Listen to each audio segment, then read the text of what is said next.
Hello everyone, आज हम जानेंगे जितने भी 1 दिसंबर का करंट अफेयर है हमारे एग्जाम पॉइंट ऑफ व्यू से, वो हम विस्तार से जानेंगे जो हमारे एग्जाम में पूछ सकता है। पहला है, किस देश ने चंद्रमा पर पहली बार छोटे आयरन ऑक्साइड क्रिस्टल की खोज की है? Which country has discovered tiny iron oxide crystal on the moon for the first time? कौन किया है? चाइना ने किया है।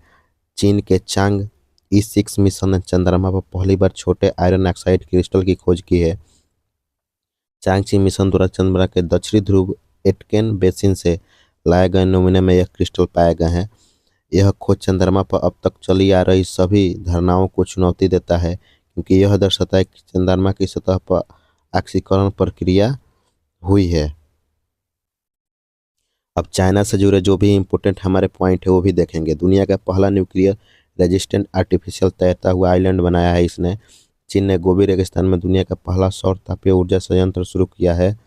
एससीओ सम्मेलन 2025 होस्ट किया है। भारत ने आधिकारिक रूप से 5 वर्ष के अंतराल के बाद चीनी नागरिकों को पर्यटक वीज़ा जारी करना फिर से शुरू कर दिया है। प्राकृतिक आपदाओं को निगरानी के लिए झांगझोंग 102 नामक उपग्रह लॉन्च किया है। चीन ने नए स्टील फाइटर जेट J-36 का अनावरण किया है। चीन ने तिब्बत में ब्रह्मपुत्र नदी पर दुनिया का सबसे बड़ा $137 बिलियन का बांध बना का मंजूरी दे दी है। चीन का मशहूर फैशन ब्रांड सिन 4 साल की पाबंदी झेलने के बाद भारतीय बाजार में वापसी करने जा रहा है। चीन ने दुनिया का सबसे तेज रोबोट लॉन्च किया है। चीन ने दुनिया का पहली carbon fibre high speed train का भी उद्घाटन किया है। किसने ATP फाइनल 2025 का खिताब जीता है? Who among the following has on the ATP final 2025 title? ये कौन जीते हैं? जेनियर सिनर ने जीते हैं। आप देख सकते हैं अलकाज को 7-6, 7-5 से हरा कर ATP फाइनल टेनिस खिताब बरकरार करे हैं जीतकर अपना। किस देश ने हवाई अड्डे पर दुनिया में पहली बार Wi-Fi 7 लॉन्च किया है? Wi-Fi 7 was launched for the first time in the world at the airport of which of the following country? ये कौन देश बना है? ओमान बना है। दुनिया में पहली बार Wi-Fi 6-7 की लॉन्चिंग ओमान के हवाई अड्डों पर हुई है। ओमान एयरपोर्ट ने हुआवे के साथ साझेदारी में अपने सभी हवाई अड्डों पर तकनीकी को लागू कर दिया है। इसका यात्रियों के लिए तेज और सुरक्षित इंटरनेट का कनेक्टिविटी प्रदान करना है। वर्ष 2025 में मनाया जा रहा है 76वें संविधान दिवस की आधिकारिक थीम क्या थी? What is the official theme of the 76th constitution day being celebrate in the year 2025? ठीक है, 2025 में क्या था? हमारा संविधान हमारा स्वाभिमान। आप देख सकते हैं यहाँ भी थीम है हमारा संविधान हमारा स्वाभिमान।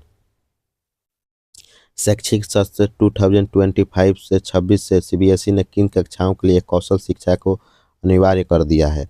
For which classes has been made skill educator compulsory from the academic session 2025 to 26?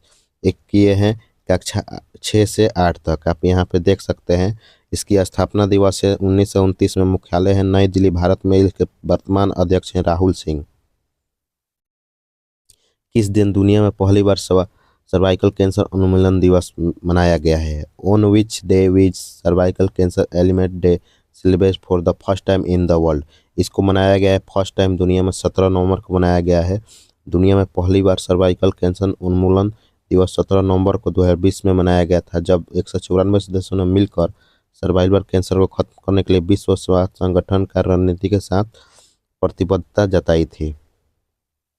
और नवंबर से इम्पोर्टेंट जो डे है, नवंबर विश्व वैज्ञान दिवस 1 नवंबर, विश्व सुनामी जागरूकता दिवस 5 नवंबर 2025, गुरु नानक देव जी का 556वां जयंती, राष्ट्रीय कैंसर जागरूकता दिवस 7 नवंबर, विश्व शांति और विकास के लिए विश्व विज्ञान दिवस 10 नवंबर, राष्ट्रीय शिक्षा दिवस 11 नवंबर, विश्व निमोनिया दिवस 12 नवंबर, विश्व दयालुता दिवस 13 नवंबर, बाल दिवस 14 नवंबर, विश्व मधुमेह दिवस 14 नवंबर, राष्ट्रीय प्रेस दिवस 16 नवंबर, विश्व शौचालय दिवस 19 नवंबर, बाल यौन शोषण, दुर्व्यवहार और हिंसा के रोकथाम और उपचार के लिए विश्व 18 नवंबर को मनाया जाता है। इसको राष्ट्रीय अंगदान दिवस 27 नवंबर।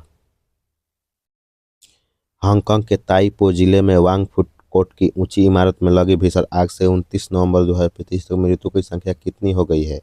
What is the death of toll of as of 29 November 2025 from the massive fire at the Wang Court high rise building in the Hong Kong Tai Po district. Total हो गई है 128 यानी 128 हो गई है। नवंबर 2026 को ये आग लगा था। अभी 128 लोग मर गए हैं, 200 से अधिक लोग लापता है। ये हांगकांग के दशकों में सबसे भयानक आग लगा है। किस भारतीय महापुरुष को पेरिस स्थित यूनेस्को मुख्यालय में प्रतिमा का अनावरण किया गया है? The statue of which Indian great man was unveiled at the UNESCO headquarter in Paris. ये हमारे डॉक्टर भीमराव अंबेडकर जी हैं। इन पेरिस में इसका है मुख्यालय है और यहाँ पर प्रतिमा का अनावरण किया गया है। ठीक है, इसका पूरा है United Nation education scientific and culture organization. Formation इसका हुआ था 16 नवंबर 1945 को। इसका हेडक्वार्टर फ्रांस पेरिस में है। डायरेक्टर जनरल है खालिद एल नेमी है। पिलिया मलेनाडु नामक कूदने वाली मकड़ी की एक नई प्रजाति किस राज्य में खोजी गई है? Recently a new species of jumping spider named Pilia melandu was discover in which state. एक कहाँ पे खोजी गई है? हमारी कर्नाटका में खोजी गई है। आप देख सकते हैं मेयुखुडी गांव में खोजी गई है, चिकमगलूर जिला कर्नाटक में।